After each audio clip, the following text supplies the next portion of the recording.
जय Jagannath. Hello friends, welcome to my channel. तो यहाँ हूँ आमर +3 फास्ट सेमिस्टर एईसी ओडिया जोटा समस्त कंपलसरी रही आम प्रीवियस ईयर क्वेश्चन डिस्कसन करदे 2024 देखो। तो प्रीवियस ईयर क्वेश्चन जब आप सॉल्व कर 30-40% मार्क क्वेश्चन मिल जाए। तो प्रीवियस ईयर क्वेश्चन ही आसता है। आम +2 भी जानते प्रीवियस ईयर क्वेश्चन पड़ी। तो ये 100 मार्क आम क्वेश्चन डिस्कसन करवा। एक मार्किया किभली आस देखूँ हुए तो यही क्वेश्चन भी आपंकर आसो। तो यहाँ वीडियो लंग होनी मिनिमम यहाँ 7-8 मिनट भितर वीडियोटा रही। तो समस्ते लास्ट जाए देखूँ एगुड़ाक प्राक्ट करूँ है सबू कौन क्वेश्चन पेपर आम डिस्कसन करुँच। तो एगुड़ा प्राक्ट करूँ जहाँद्वारा आप भल मार्क रखिपारे। प्रथम क्वेश्चन थी 10टी 1 मार्क आस। प्रथम क्वेश्चन थी रामबाबू जड़े अधीनस्थ कर्मचारी भाव में नीरव रहिले।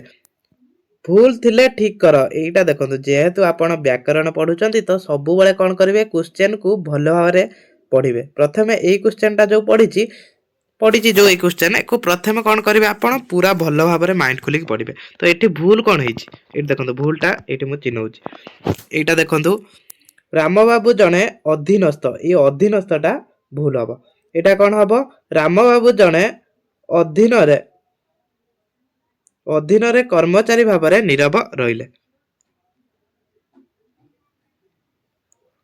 तापरे यहाँ देखो केउठी ठीक अधीन अधीन अध्ययन अधीन यही सब देखो। यहाँ कौन से बनानगत अशुद्धि ये या भर कौटा ठीक से चयन करवा। कौटा ठीक यादर यहाँ अधीन हम है। यहाँ रामबाबू अधीन कर्मचारी भाव में नीरव रहिले। अधीन अधीन मुझे कहीदेनी यहाँ अधीन हम है। यहाँ अधीन अधीन हम यहाँ जो देखु अधीन तो यहाँ कौटा हम आंसर। यहाँ प्रथम रू आपन को आंसर मिल जाऊँ अधीन यहाँ हम राइट आंसर है। यहाँ चूज करेंगे ये क्वेश्चन आसो जो मान यहाँ चूज करेंगे। केउटी ठीक याद कौटा ठीक देखो युवा पढ़ुची तो सब कौन करेंगे ये पढ़ो कि सहज कष्ट ना। आप कौन करेंगे ना भल भाव में एक पढ़ी देखिए कौटा ठीक कौटा भूल ना तत्तरिया हेनी भूल हो। अधिकांश लोक तो याद कौटा हम ठीक अधिकांश लोक देखो टे भल भाव में देखा यहाँ हम यहाँ ठीक हम अधिकांश लोक। तापर खत गदा को आखिर अर्थ कौन यहाँ रूढ़ी रू आसला है। खत गदा को आखि माने कौन लोभी लोक। तापर विज्ञापन शब्दर मूल धातु कौन यहाँ हम मूल धातु कि तापर संवादक क सूत्रटी कौन संवादक क सूत्र कौन ना किए कौन यही सब है क सूत्र किए कौन केउठी एगुड़ाक है क सूत्र। तापर पूर्णांग सार्थक उक्ति ही डैश वाक्य पूर्णांग सार्थक उक्ति ही वाक्य जब पूर्णांग सार्थक उक्ति है सेटा वाक्य नुहे। तापर अठा काटे पढ़ा अर्थ कौन यहाँ समस्ते जानते असुविधार पढ़ा बहुत सहज क्वेश्चन। तापर जे विधान करती से डैश जे विधान करती से किए विधाता एभला सब क्वेश्चन आसो जो मैंने भल भाव में पढ़ी निहत भाव में एक आंसर दे पारे। भागवत डैश अनुच्छेद को सुदृढ़ करें। भागवत को अनुच्छेद को बाणी अनुच्छेद को सुदृढ़ करें बाणी। तो समस्ते कौन करूँ एतिकी जदि एटा भी मन रोने रिपीट करूँ यहाँ कौन रिपीट करूँ देखो राजेंद्र यूनिवर्सिटी एग्जाम अच्छी सहित रमादेवी यूनिवर्सिटी भी एग्जाम अच्छी नयगढ़ एग्जाम अच्छी। तो से कौन करूँ ना ये क्वेश्चन को प्रैक्टिस करके जातु। तापर देखो ये 2 मार्किया क्वेश्चन 9टी आसो 9टी करा पड़ो। प्रीवियस ईयर क्वेश्चन सब पिला फॉलो करते कौ भाया क्वेश्चन अनुकरण करके जाते। तो ये क्वेश्चन आसने किभली आंसर लिखे। चर्चा स्तंभ रे कौन प्रकाश पाए स्तंभ उपर आमर क्लास है देखिए ये सब 2 मार्किया क्लास है। विज्ञापन संज्ञाटीए लेखि बुझाई दियो खाली विज्ञापन कौन लिखे विज्ञापन कौन लिखे यहाँ क्लास है सब देखिपारे क्लास जाकि प्लेलिस्ट रे। गोटे विज्ञान दृष्टांत दियो सॉरी गोटे विज्ञापन दृष्टांत दियो गोटे उदाहरण देदेवे कौन विज्ञापन गोटे उदाहरण देदेवे। रूढ़ी कहले कौन बुझ यह केते प्रकार रूढ़ी 3 प्रकार आम जानी।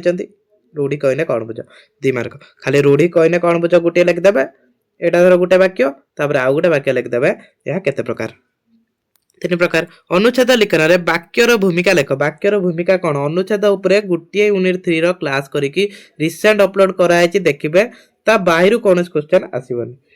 परिसीमा दृष्टि अनुच्छेद केतोटी शब्द ग्रहणीय सेटा भी डिस्कसन हो जातु देखिए।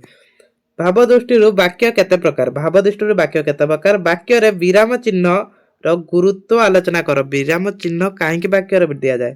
ଏଇଟା ହଉଛି ବିସ୍ମୟ ସୂଚକ ବାକ୍ୟରେ ଦିଆଯାଏ। ବିସ୍ମୟ ସୂଚକ ବାକ୍ୟରେ ଦିଆଯାଏ, ମନେ ରଖିଥିବେ। ଅଶୁଦ୍ଧି କେତେ ପ୍ରକାର ଓ କଣ କଣ?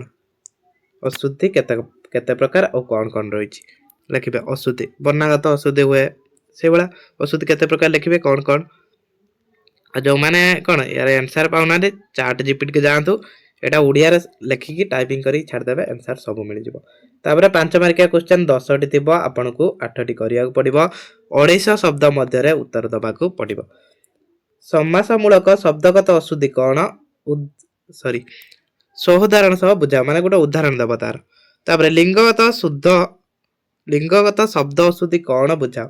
ଲିଙ୍ଗଗତ ଅଶୁଦ୍ଧି ଆମେ ଏଇ ରିସେଣ୍ଟ କ୍ଲାସ କରିଛନ୍ତି, ଯୋଉ ଭିଡିଓଟା ଯାଇକି ଦେଖିବେ, ସେଠି ଲିଙ୍ଗଗତ ଅଶୁଦ୍ଧି ବିଷୟରେ ରହିଛି। ସନ୍ଧିମୂଳକ ଶବ୍ଦଗତ ଅଶୁଦ୍ଧିର ସ୍ୱରୂପ ଓ ପ୍ରକାରଭେଦ ଦର୍ଶାଅ। ଦେଖିବେ ଏଇ କ୍ୱେଶ୍ଚନ ରିପିଟ୍ ହବ, ଭଲ ଭାବରେ ପଢିକି ଯାଆନ୍ତୁ। ସେଥିପାଇଁ ମୁଁ ମର୍ଣ୍ଣିଂର ବି ଅପଲୋଡ କରୁଛି। ବାକ୍ୟର ଲକ୍ଷଣ ଗୁଡ଼ିକ ଆଲୋଚନା କର।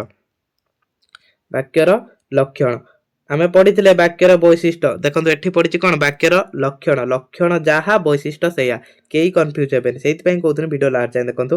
ବାକ୍ୟାଂଶ ପ୍ରକାରଭେଦ ସଦୃଶଟା ଆଲୋଚନା କର। ବାକ୍ୟାଂଶର ପ୍ରକାରଭେଦ, ବାକ୍ୟର ପ୍ରକାରଭେଦ ଆମର କ୍ଲାସ ହେଇଛି, ସମସ୍ତେ ଯାଇକି ଦେଖନ୍ତୁ। ବୃହତ ଅନୁଚ୍ଛେଦ ସଂକ୍ଷିପ୍ତ କରିବାର 5ଟି କୌଶଳ ଲେଖ। ଏଇଟା ମୁଁ କହିଥିଲି, ଏଇଟା ବି ଆସିବ ଦେଖନ୍ତୁ, ଆମେ କ୍ଲାସ କରିଥିଲେ, ତାଙ୍କର ବି ଏଇଟା ପଢିଥିଲା। ଅନୁଚ୍ଛେଦ ପ୍ରଦତ୍ତ ପ୍ରଶ୍ନ ଉତ୍ତର ଦେବା ପାଇଁ କାହାର ଆବଶ୍ୟକ, କଣ କରିବାକୁ ପଡିବ, ସେଇ କୌଶଳଟା ଲେଖିବେ। ସେଇଟା ଦେଇଛି କାହାର ଆବଶ୍ୟକ। ଅନୁଚ୍ଛେଦ ବିବିଧ ଅଙ୍ଗ ବା ଦିଗ ଉପରେ ଆଲୋଚନା କର।